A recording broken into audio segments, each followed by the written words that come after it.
we have one person in this club who's been here since the get-go, and that's Linda Snelling, and she's going to stump to the plate here pretty soon and tell you her personal reminiscence. But I want to show you some slides first. This is based on a program or a write-up that I found in Tips and Chips from 1984, written by Linda's mom, Kathy Westerfeld, and they were founding members. So we're ready to start here.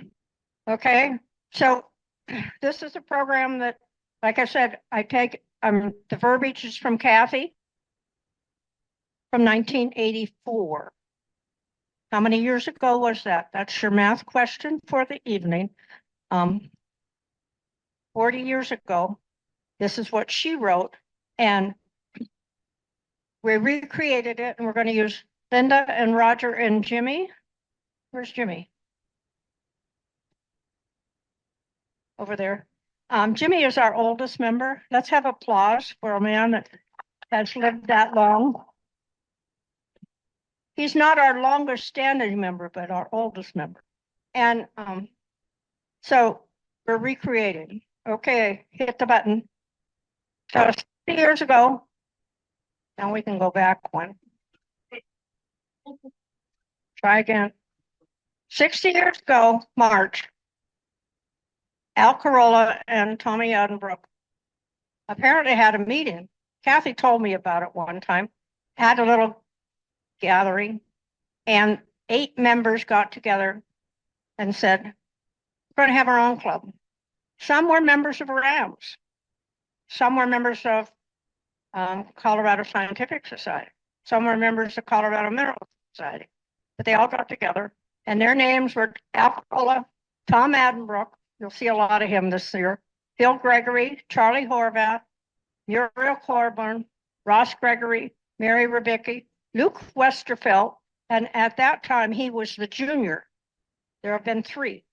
Gordon Van Pelt, Ark, Don Knudsen, and Edna Kiley.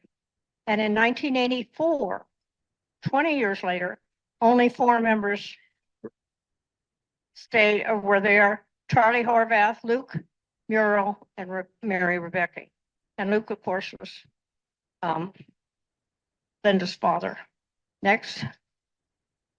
These were the earliest pictures I could find of the group. Muriel Colburn, the Withers. You're going to hear a lot about Shorty Withers this year. Tommy Adenbrook is the tall guy in the back. You're going to hear a lot about him. Homer, Nancy Moss, Wilford Halverson, and Art and Mary Blank over there. There's Luke, Linda's dad. Here's Tommy Adenbrook, Edna Kiley, and Adenbrook and Carolla.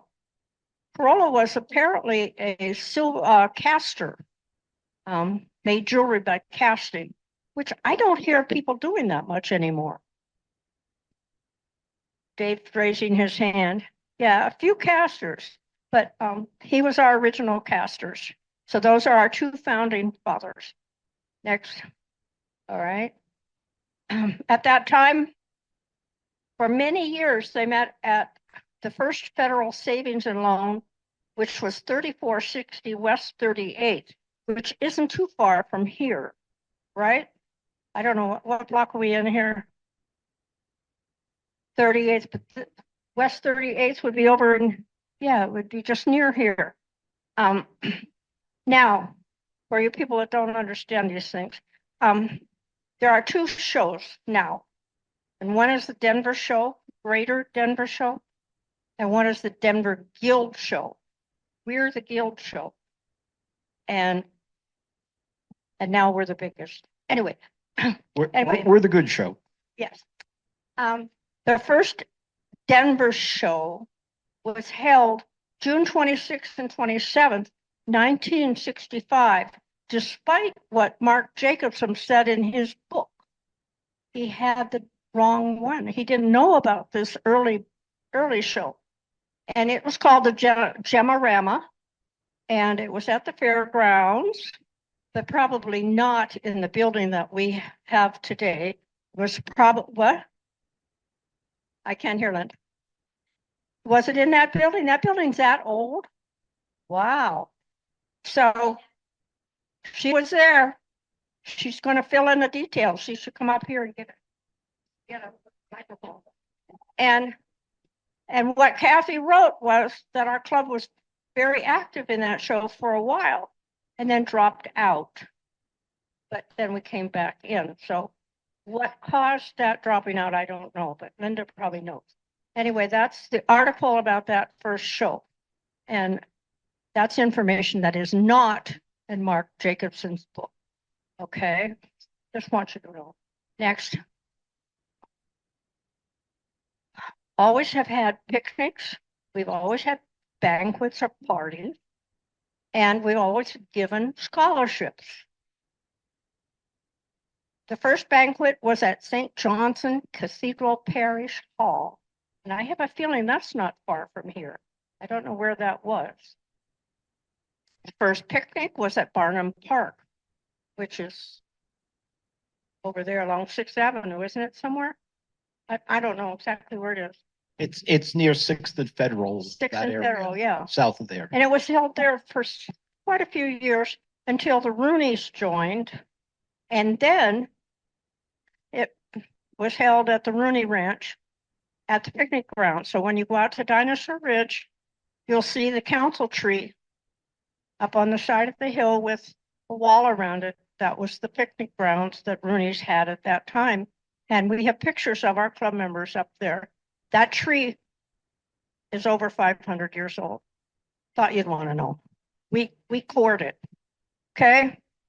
We had television appearance in 1966. That's old. At on Channel 4. And they discussed the field trip to Kiowa for selenite crystals. Linda, did you go on that? Yeah, she was there. She probably still has the specimen, but the first scholarships, we discussed our scholarships. The first scholarships were $25. Can you imagine? That wouldn't even buy a Big Mac. And to $50 in 1969. We're now trying to give 2,000. What a difference. Today, that was her today. 40 years ago, our scholarship was $800.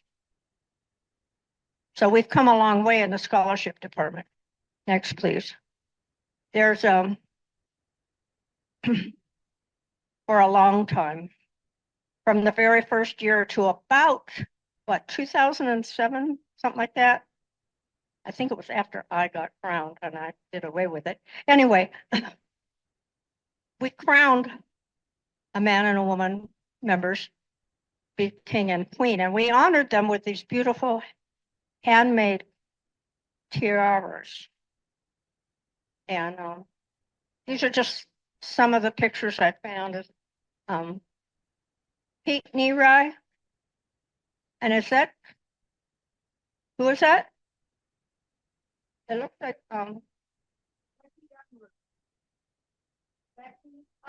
Becky Unruh, one of our most esteemed mineral dealers in the world. Artisan. And for those of you, I just stuck these in for those of you who don't know Addenbrook and Addenbrook tradition here in Lakewood, but this is Addenbrook Park, and that's the fireplace that he built at his homestead there on Garrison Avenue. And that's where our picnic will be in June. One of our picnics, our summer picnic, will have two, but this will be our celebration. Our club has inventoried every rock in that fireplace and all of the pillars around it that were marked his property. The house, as I understood it, the house was moved away. It went to his sister. Yeah, it was demolished. Yeah, that's what I thought too. And this is a pen and ink sketch that we have in the garage, in the clubhouse, that I found that he did. And somehow we have this. There is now a school called Addenbrook Classical Academy in South Jeffco. This name for him. So I think that's pretty cool, don't you think? Not bad for a gem guild member.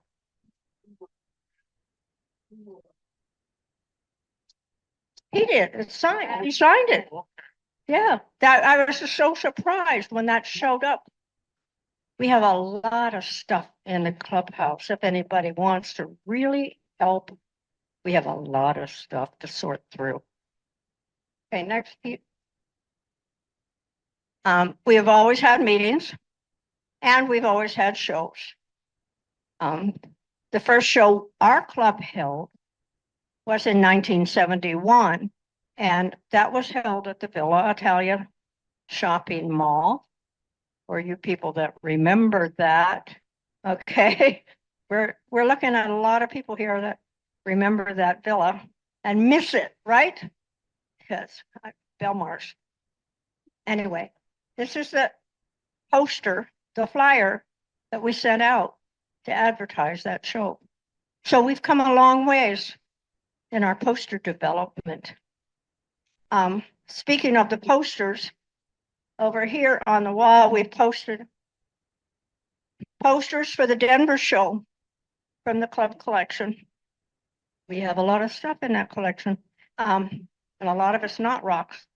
But all these posters, when you read the bottom, somebody, one of our club members or more, is named on the bottom. And Roger's going to tell us about the big red roto that's on the poster. There's a lot of posters out there, but I put together for the show, I've put together a big board and had the printer.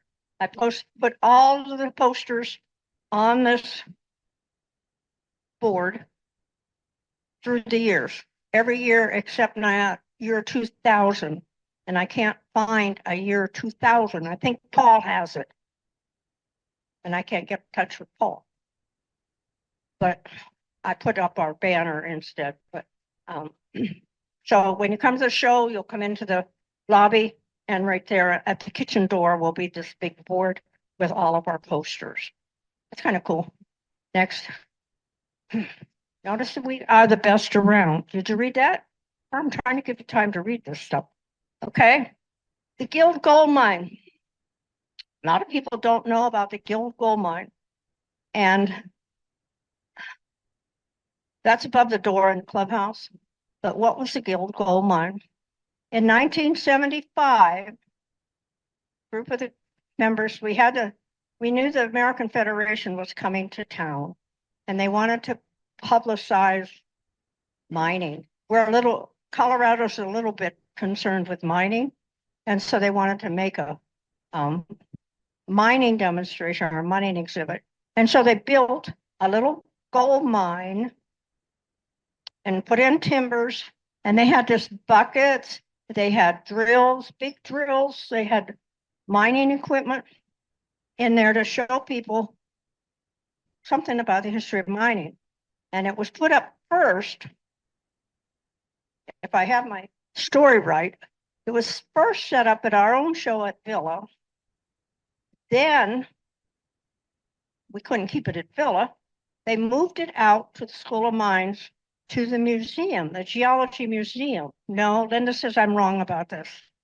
Come up here and tell me, give her a microphone so she doesn't have to move. But anyway, I don't know how many of you went to the Geology Museum at the School of Mines, but it was in Berthoud Hall for years. But before that, it went to the American Federation, and we won a ribbon. Yeah, Linda.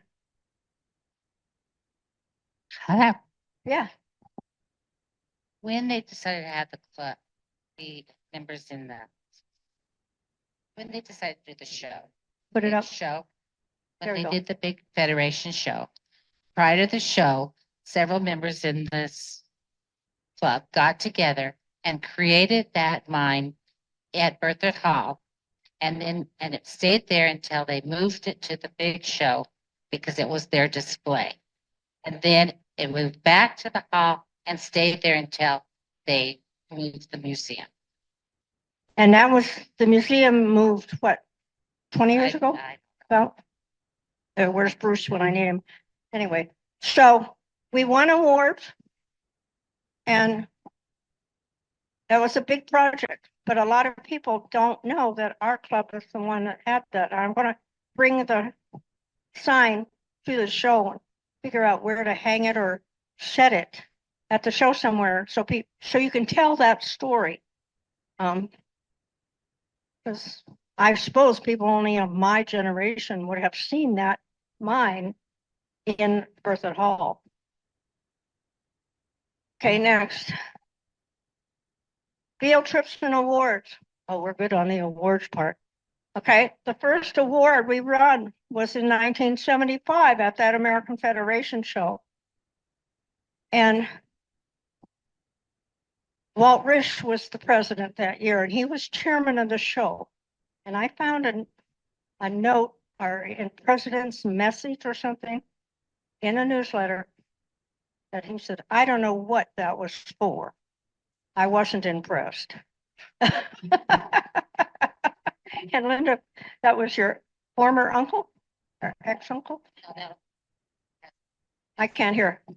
That was my cousin's husband. Okay, They divorced a long time ago. so former cousin, so she knew him. He's still with us, sort of, in California, but we've recently heard from him about our history. Caravans out of state, and Roger's going to tell us something about some of those, particularly a trip to Utah. And she said, over the years, we've lost some of our good members and gained a lot of new ones. In 1984, they had a membership of 68. Where are we at now, Joe? Little over 200 now. But Debbie's going to share some things about how you became a member of the Guild years ago. Okay, so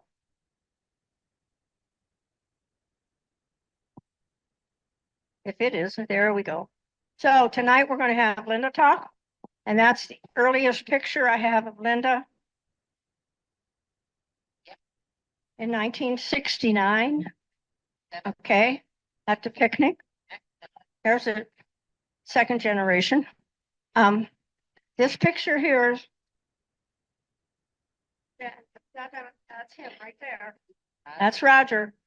And those were all of our past presidents in 1984. And at the end of the meeting, we'll test you and see if you really recognize those people. But it took Linda and Ron to identify everybody in the picture. But you can't miss Ron, Roger. And Norm, his brother. Luke. How many of you knew Denzel? Yeah. Eleanor. Carlene was going to talk about Eleanor, but Carlene's sick tonight. I told her she can do it later. This is the one that threw us.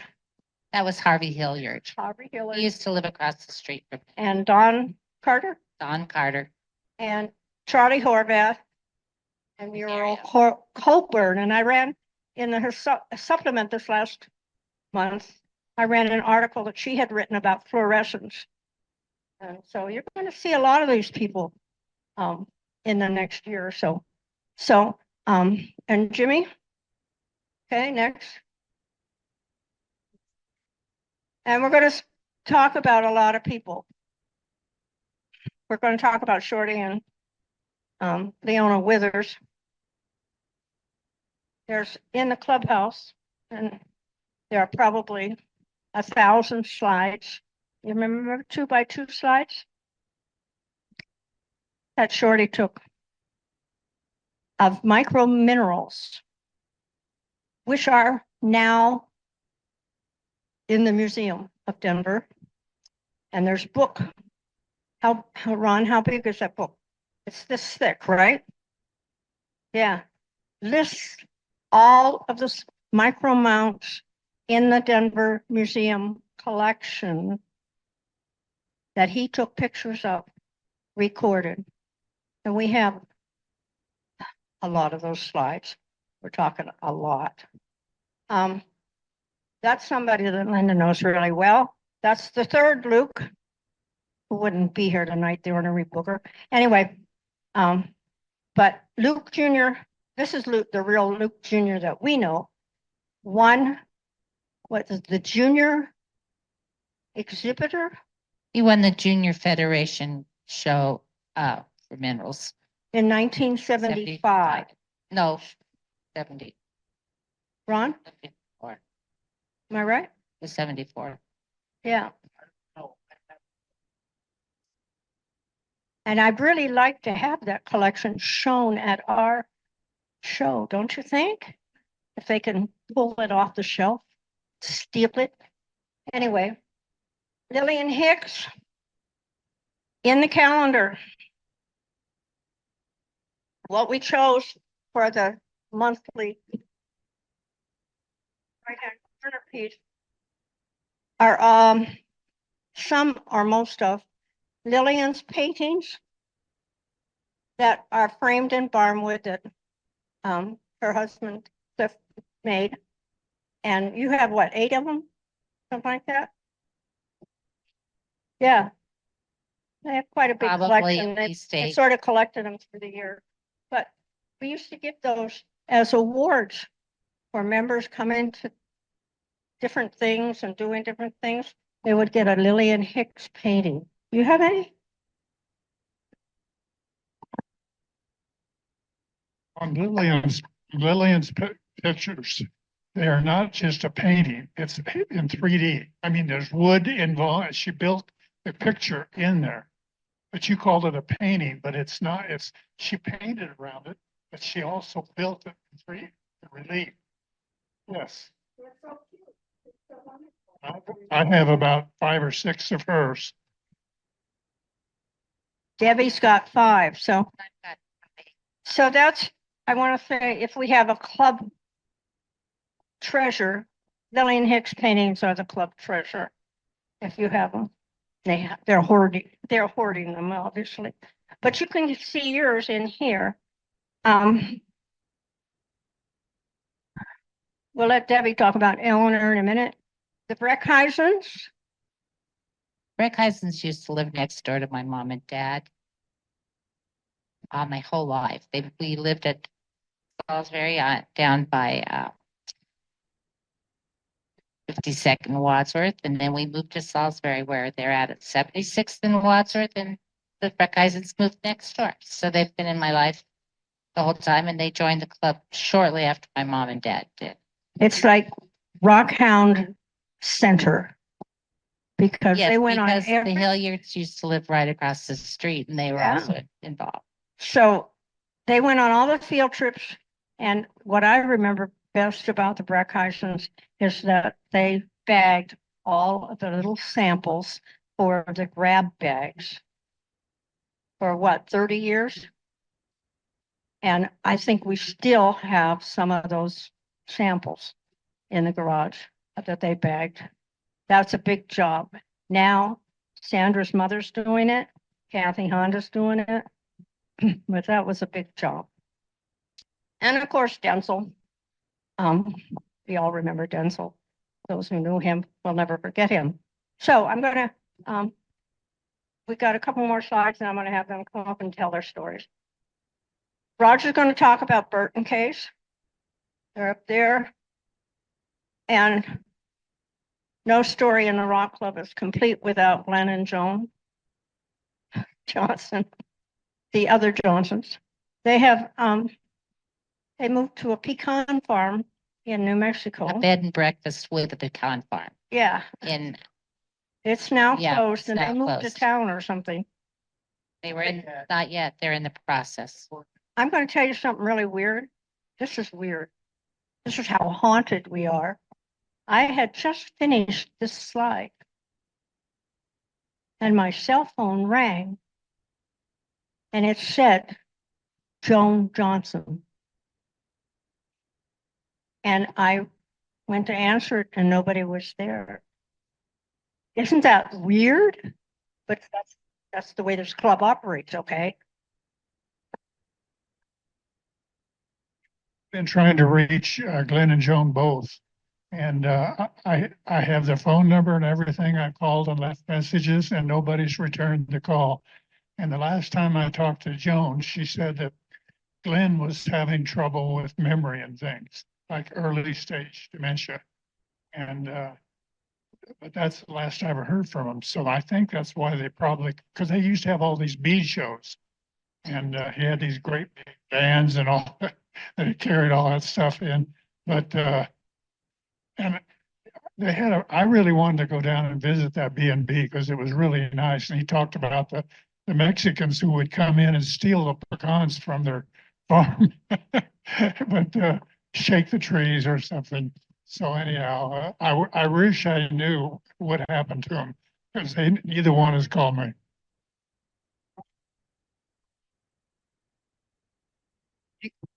Give Ron the mic. Give us a call.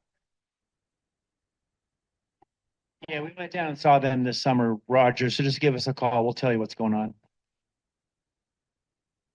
Okay. The Blankenheims. At the show, you will see all the signs that say faceting demonstrations and grab bags and things like that, all these nice little signs. Paul made those. He was a sign maker. He made all those. And I've seen them in pictures from like 1995 shows. They're old. So you don't just write them off. They're pretty important to our club. Jerry Hess. Roger's going to talk about Jerry. The parks. Bob Park, to be specific, gave his name to this award, which was given annually to that person in the club who did the dumbest thing. Okay. Beth, And how many do you have, sir?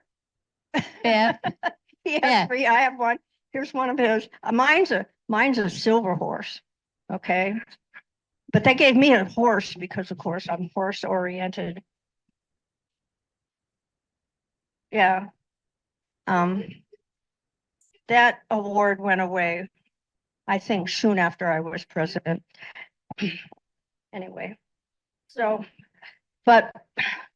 and Fred Olson, of course, is Debbie's husband, and Debbie will be giving the program in February, so she'll probably share stuff about Fred. We'll see. Next.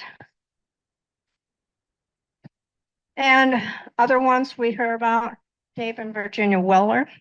Dave Weller was the only member of our club who achieved general status in the armed services.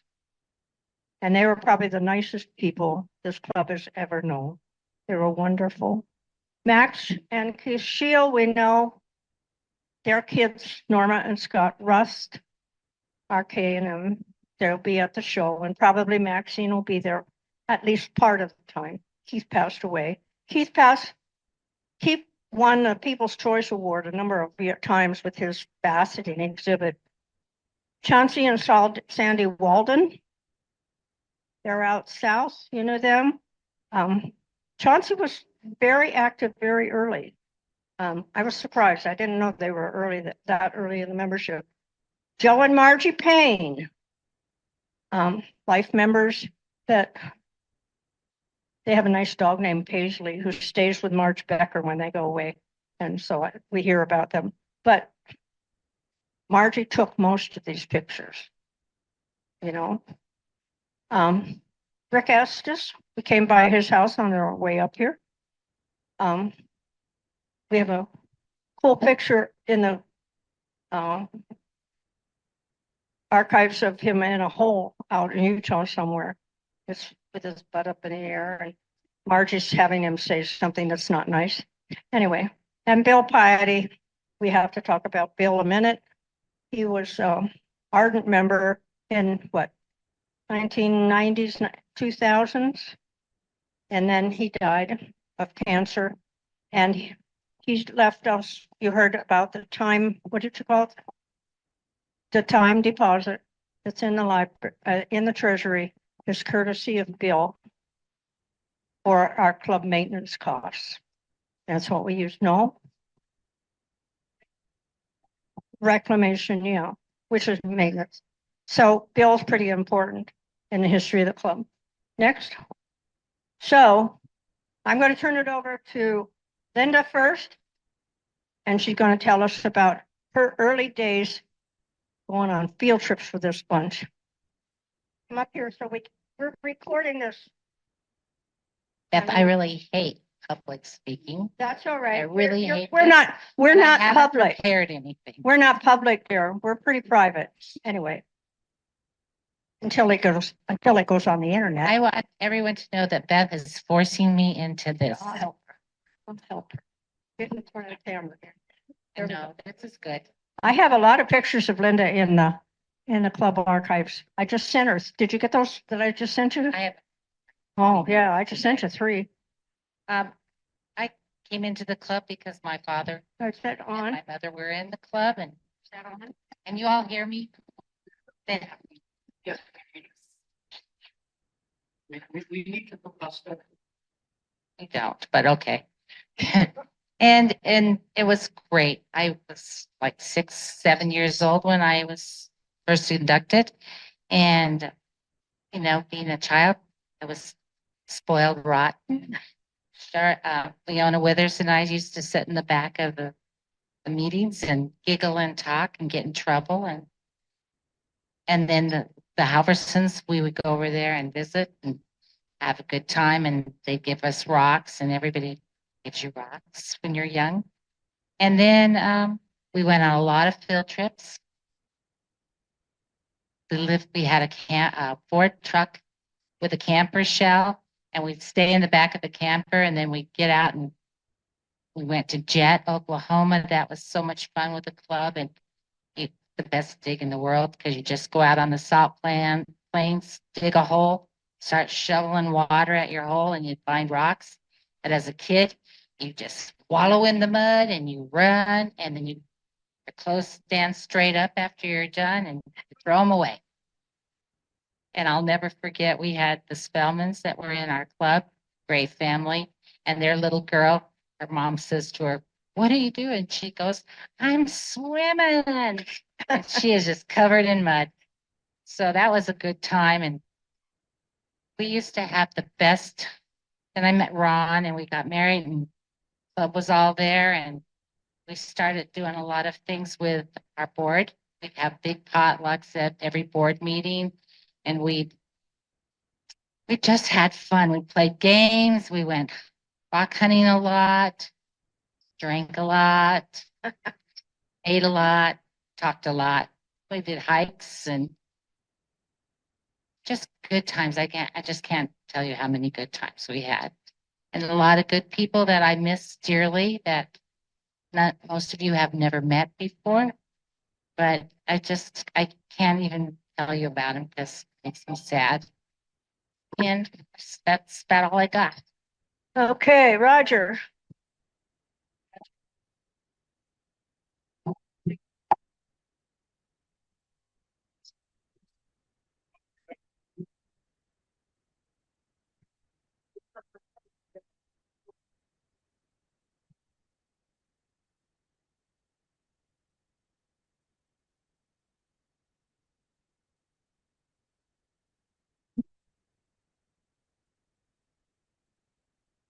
Okay. I am one of the really old members.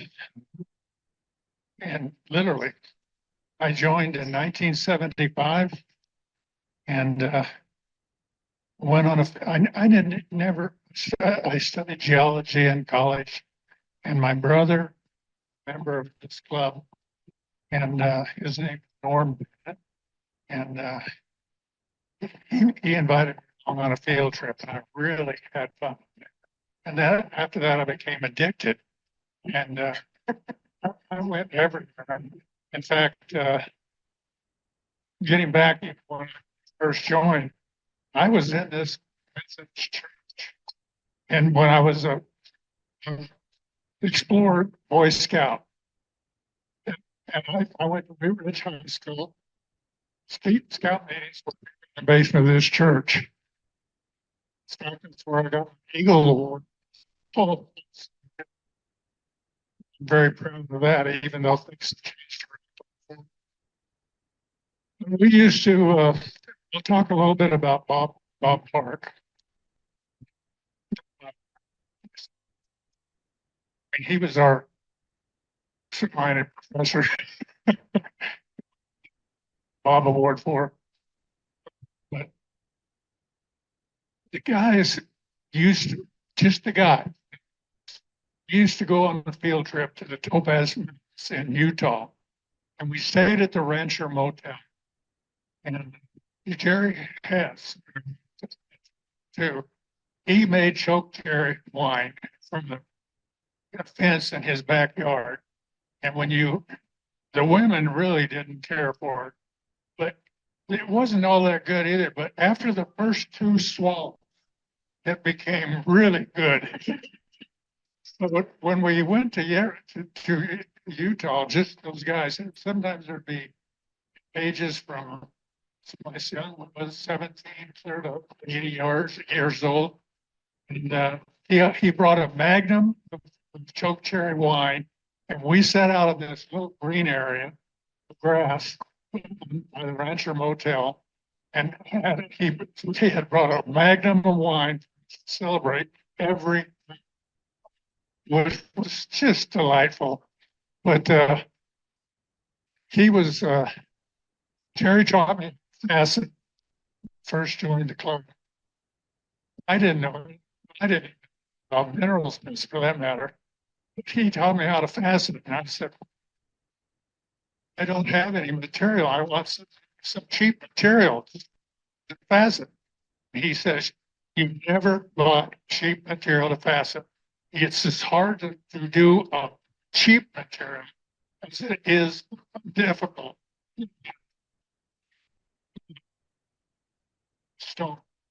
So I ended when I moved. I could fasten the rough I had until I was 200 years old. And I gave it to somebody who took it.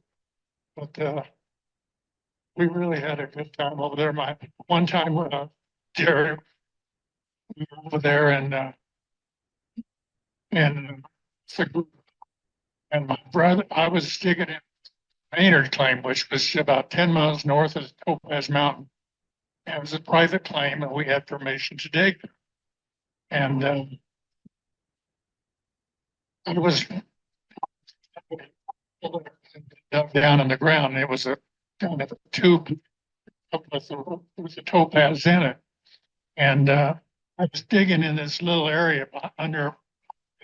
My brother came over and said, Rod, you better watch out there, that you're getting far in there, and that you got a big boulder hanging right above you.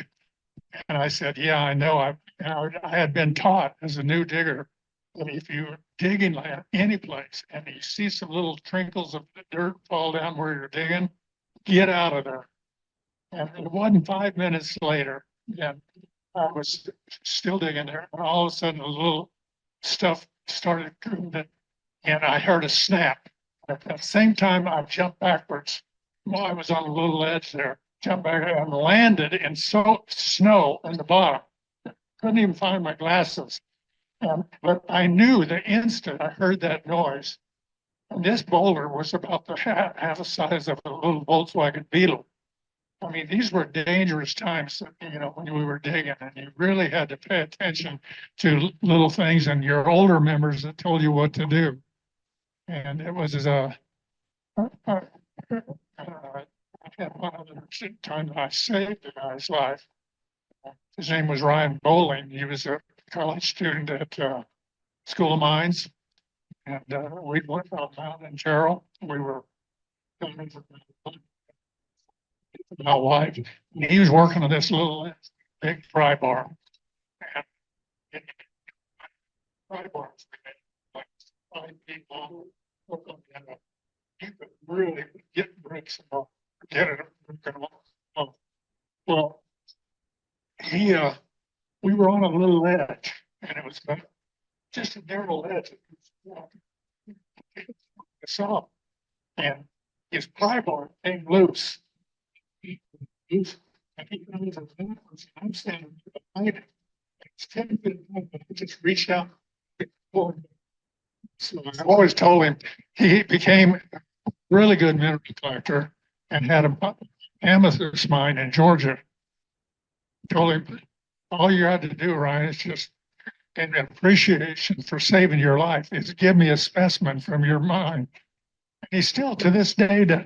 I play poker quite a bit. Everybody in the gives him every time he said, well, what did he give you this time? I said, nothing. So, and, and now I'll talk conversation there. I'm only going to tell you part of the story. Uh, we, we knew my brother.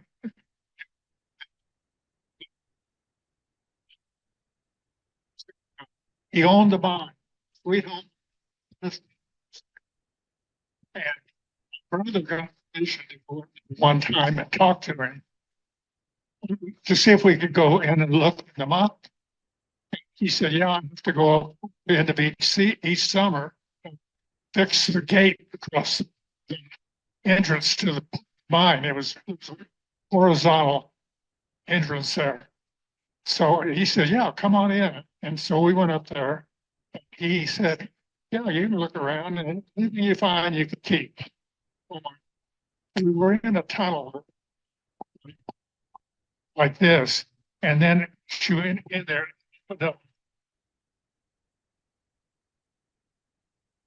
Oh,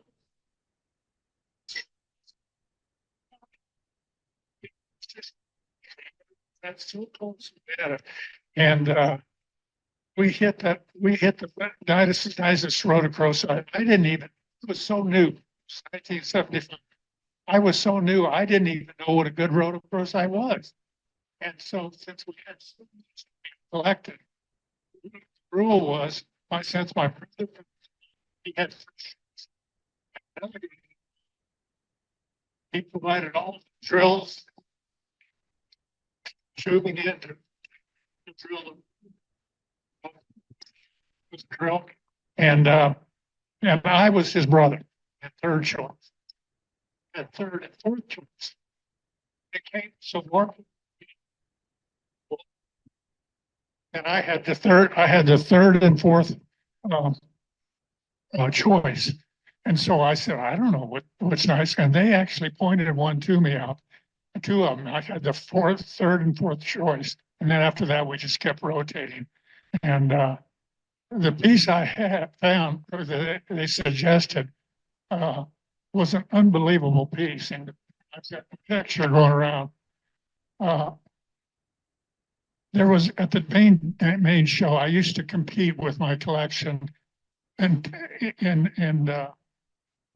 that rhodochrosite there, and it won trophy for best rhodochrosite and the best mineral specimen.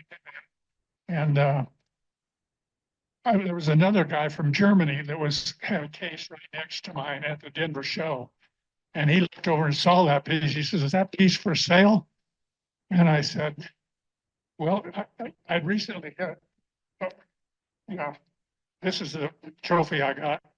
And these were made by Dan Unruh and with rhodochrosite on top of it. But the piece I got, this German guy asked me if I was interested in selling it. Well, in those days, I get it a better price at $12,000. So I told this German guy, I hadn't even hardly had a chance to take a picture of it. I said, well, I guess it could be, but it'd be big bucks. And I said, well, how big a bucks? And I said, 15,000. And he said, I'll buy it. Just like that. Now that piece. Oh, and he also picked me German marks, and I had checks that were written to him, third-party checks.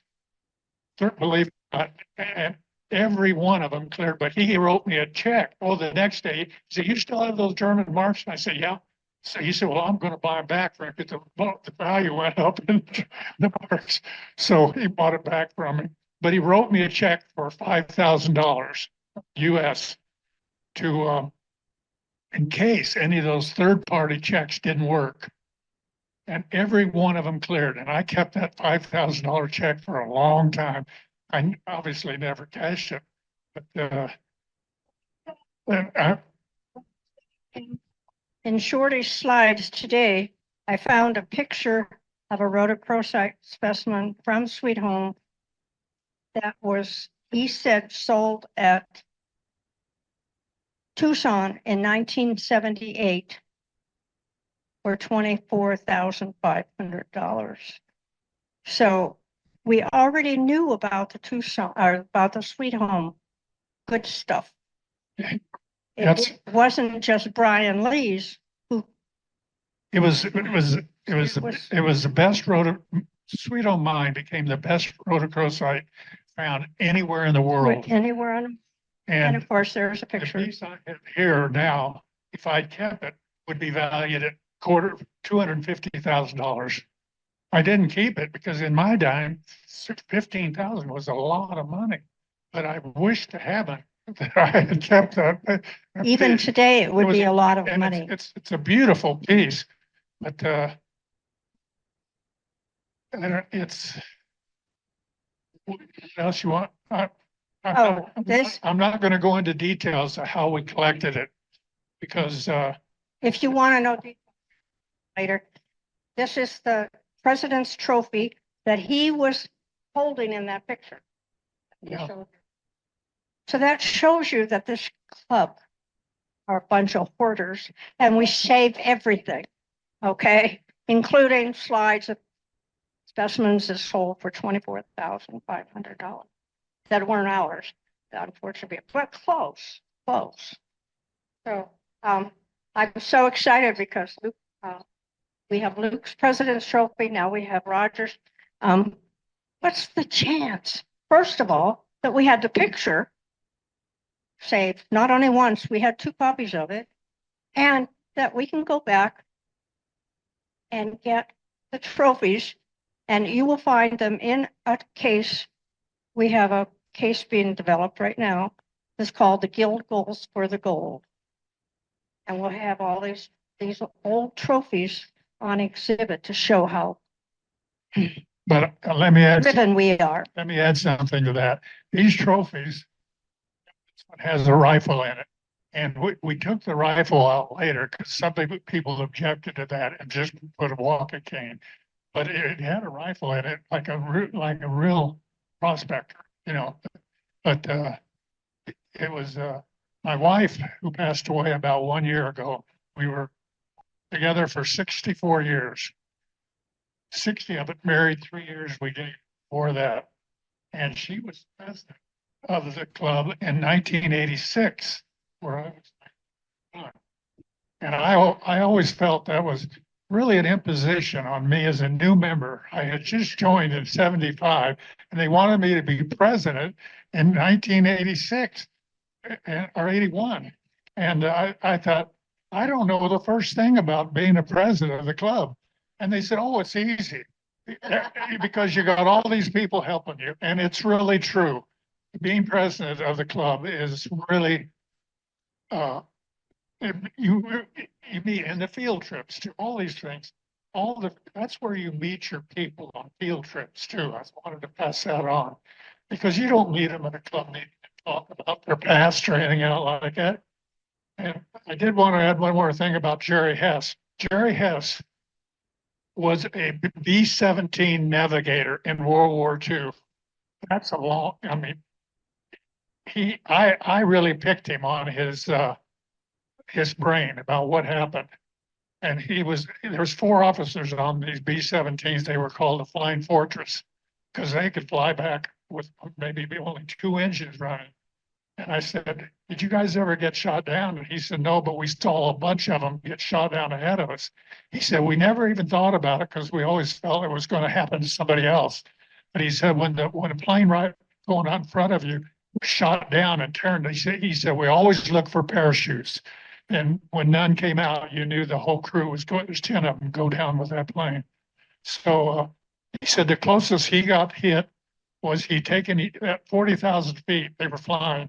An ACAC was coming up at him and blowing up. And a piece of ACAC came right up between he'd taken his glove off on his navigator table, and laid it on the table. And a piece of this ACAC blew up right between his leg, blew the glove right out of the top of the plane. That's as close as he ever, I mean, you talk about getting, but when you say it's going to happen, somebody else probably is. The only other person, he flew 35 missions. It started out with 20, and because they were losing so many B-17 crews, they increased the missions from 20 to 25 to 30. He flew 35 missions and made it, and which was just unheard of. You know, you just didn't do that. So the only other person, and nobody got killed on his plane. The co-pilot got hit once, and he was screaming bloody Mary. And they went up, took his oxygen mask off, and he'd been hit by a piece that nicked the tip of his nose and made it bleed. I mean, you talk about fate, you know, that's why they escalated, it'll happen to somebody else. I think it's pretty amazing that Roger can remember all these details, don't you think? I think he deserves a round of applause. Yeah. Yeah. And this is Luke Westerfeld's President's Trophy. I can remember the things, but I can't remember what happened 2 weeks ago. Well, join the club, as we say in this place. Okay, next is Jimmy. Hey, for a little bit. Third case, Yeah. he was a Jew, and he went on all of our field trips, and he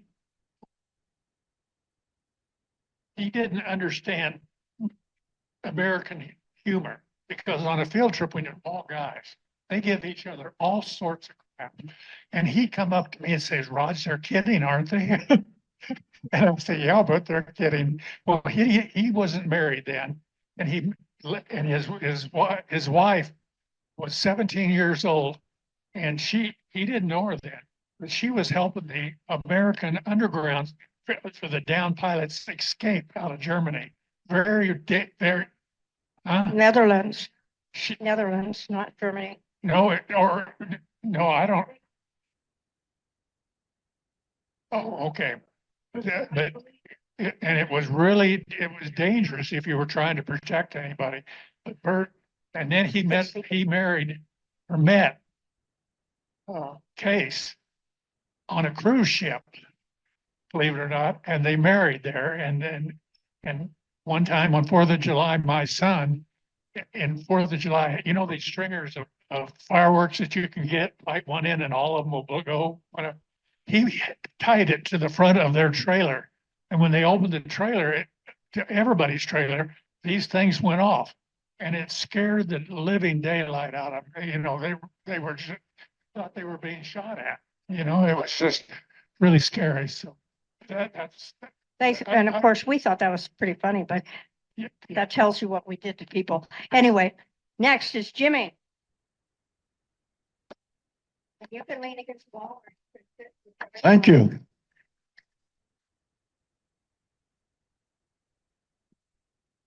Well, I'm thinking, what should I talk about? To start with, I have a big collection of mines in the Central City area. Black Hawk, Rango, Georgetown, Nevadaville. When I'm going back in the 60s or 60, 70 years ago, northwestern Montana, if you got 0.22 ounces of gold in a ton of ore, that was your break-even point. Just south of Durango, the Lucky gold mine, they found high grade as much as 7 to 12 ounces of gold per ton and 682 ounces of silver per ton. Can you imagine the amount of money that comes to with gold at a little over $2,000 an ounce? And then in Central City, it was a John Gregory, 1958, I think it was. He found a big deposit. All of a sudden, Central City, Black Hawk, grew by the multitudes. Roughly 15 mines produced over $2 billion of gold. And the other 32 mines, the same amount. That's a lot of money. There's a lot of money. Now, I have colored pictures of the Teller House bedroom where Ulysses Grant, president, spent in 1873. I've got colored pictures of the Lace House in Black Hawk. On the 25th of February, I plan on having maybe 4 or 5 cases of documents, stock certificates, pictures, the railroad going up there. And if you want details, I can help you with it. Any questions? My dad used to tell me, gold is where you find it. Thank you, Jimmy. So look for his cases. I'm figuring back along the staircase. I'm gonna put them along in that area. He's got a lot of stuff. And we all have a lot of stuff, okay? All of us. And we're trying to get rid of a lot of the stuff, but we hope you'll come to the meeting next month. Debbie, you want to talk about Eleanor a little bit?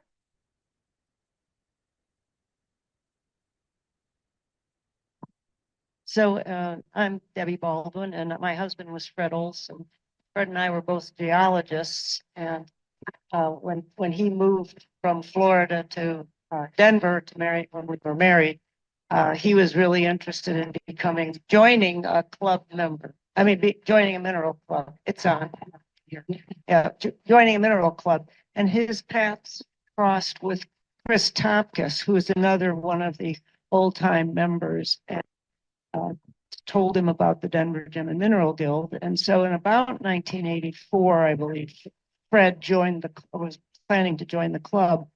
And so I had an interest in minerals, but I preferred them to be left in the wild rather than collected. So it worked out well for us. But anyway, but at the time we were joining the club, you had to be interviewed by a club member, an existing club member. And so Eleanor Wiggin was the person that came to our house to interview us. And Eleanor, Roger reminded me, she was a Civil Air Patrol plane. She flew a plane.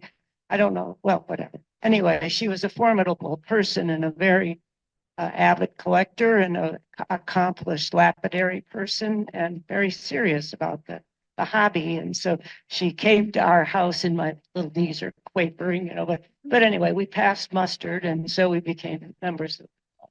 So it's been an important part of our lives. Well, that's another story. But anyway, so Eleanor Wiggins, we happen to have a collection of lapidary material that she produced, and so that's an important part of our collection. It still exists.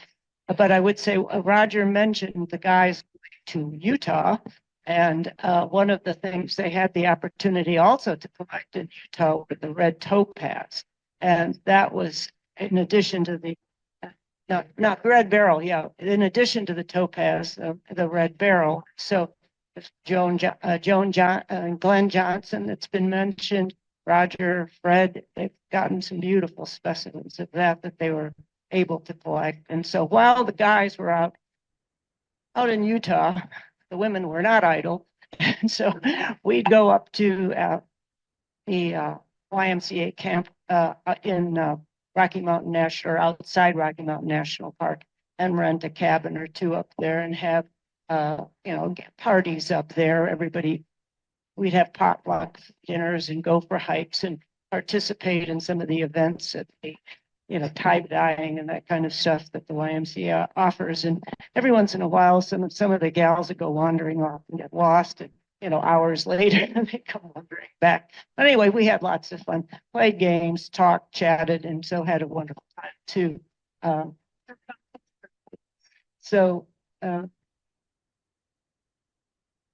Fred was a chair of the poster committee for a while. This is one of the posters that he helped to create. And so these are samples of fossils. So a lot of them are from the Denver Museum of Science, but some are from personal collections. But he was really always taken with these floating crinoids. That was one of his favorite fossils. So that's an him. But if you look at the names on a lot of these posters, Chauncey Walden was a photographer. Joan Johnson, Glenn Johnson's wife, she helped to design the posters. So there are a lot of club members that have been active within the greater Denver Gem and Mineral, whatever it is.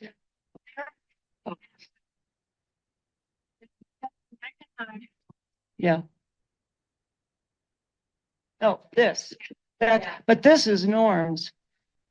Yeah, this is Norm's mineral specimen, and this is Paul Blankenheimt. Yeah, he collected, but he also had some fabulous stuff that he collected in barite from the Grand Junction area too, because that's another club would go to. Why? But that, and then I just wanted to say one thing about Stanley. So, so Stanley was a dog that Fred and I had, and when Bev produced the movie about Arthur Lakes and his discovery of dinosaurs, Stanley Fred played one of the geologists that had come from Kansas out to see the Arthur Lakes, collecting the areas where he was collecting. But our dog was also featured in the film. So so Stanley has a little trophy too. If you go to their house, we usually have the popcorn party over there, and you'll see all these big, long trophy ribbons on the wall going downstairs. And those are all from her doggie, Stanley, who was, I don't know what you call that, obedience? What do you call No, it? it was dog agility, but it looks more impressive than it is because we competed at the stock show, which sounds pretty high end. But the fact is, these were demonstrations. It was a lot of fun, but it was not, he was not a super dog. He was just an avid dog agility dog. Anyway, so that's Yeah. it. Okay, thank you, Debbie. Well, we're done in exactly the time I thought we would be. And so I thank you all for coming. And if you have questions about the history, obviously we have people that can answer them.